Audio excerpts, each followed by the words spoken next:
Então hoje nós vamos falar sobre um bloqueio que pode ser muito útil quando falamos de dor pélvica, em especial endometrioses refratárias que já foram operadas, entre outras situações crônicas também que causam dor nessa região.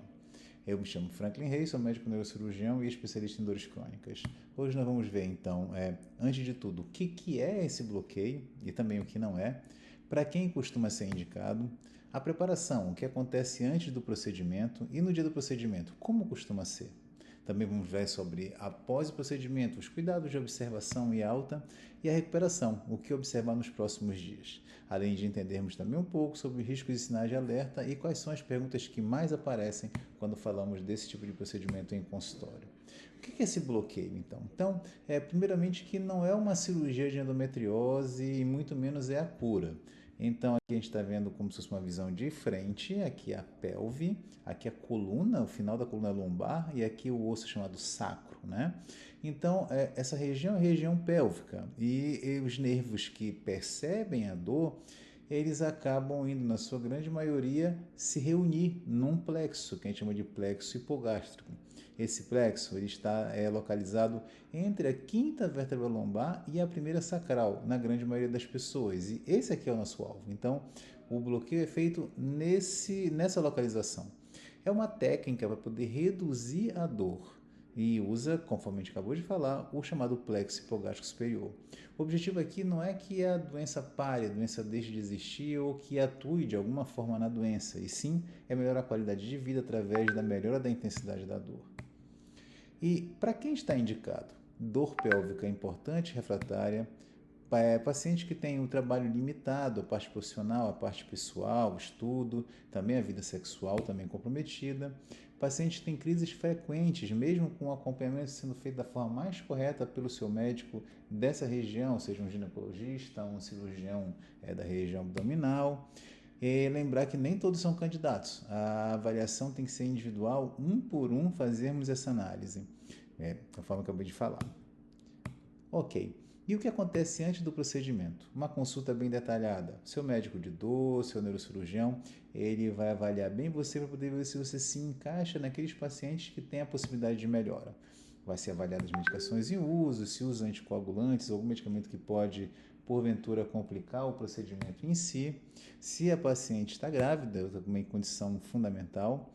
E é interessante que você leve uma lista de dúvidas prontas para poder serem respondidas pelo seu médico especialista em dor.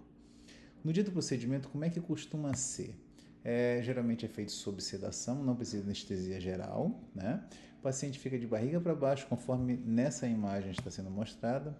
Nós utilizamos imagens, seja um fluoroscópio, ou radioscopia, um aparelho que a gente consegue ser guiado para poder chegar no alvo. E depois do procedimento, o paciente segue para a enfermaria ou apartamento não necessitando de UTI. Certo. E após o procedimento, né, em relação à observação e alta? Alta geralmente no mesmo dia, a não ser que ocorra algum tipo de complicação. Então o paciente entra e sai no mesmo dia. A gente orienta a evitar esforços intensos por um período e tem as orientações pós-operatórias, que geralmente vão como um anexo do que o paciente recebe na sua alta. Recuperação, o que observar nos próximos dias? Como está a dor no dia a dia? Se a função melhorou, o paciente tem mais movimentos, consegue exercer mais atividades básicas do dia a dia. E o ideal é que você escolha 3 atividades que a dor atrapalha e dê uma nota antes do procedimento e depois do procedimento para poder justamente compararmos o alívio, como que foi o alívio desse quadro de dor, né? Riscos e sinais de alerta. Todos os procedimentos têm riscos, todos, né? Sinais de alertas nesse procedimento em específico, um paciente com febres ou calafrios, dor muito forte, diferente do padrão que ela sentia anteriormente, fraqueza importante, desmaio, falta de ar também são sinais de alerta, sangramentos importantes no local e qualquer sintoma que te deixe insegura. Eu sempre falo que é muito melhor você perguntar alguma coisa que está te deixando inseguro e não ser nada, do que o contrário. E também perguntas que mais aparecem quais são? Vai doer? Quanto tempo dura o efeito? Vou parar todos os remédios? Se funcionar, eu preciso repetir? Então, se vai doer, você vai estar sob o procedimento em sedação. Então, não vai sentir nada durante a realização do procedimento. Quanto tempo dura o efeito? Inicialmente a gente faz um bloqueio teste, né, com medicações para poder anestesiar esse plexo e observar se a resposta é positiva ou não. A gente considera a resposta positiva acima de 50% de alívio. Se a resposta for positiva, a gente faz uma destruição desse plexo, né?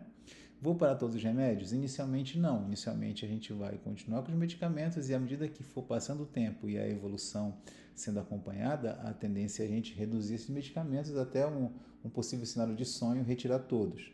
Se funcionar, eu preciso repetir? Pode ser que haja necessidade sim de repetição do procedimento. Isso vai ser muito individualizado de acordo com cada um. Então eu espero que esse bate-papo, essa aula tenha sido útil para vocês e qualquer coisa me pergunta aqui que eu vou ter o maior prazer de responder.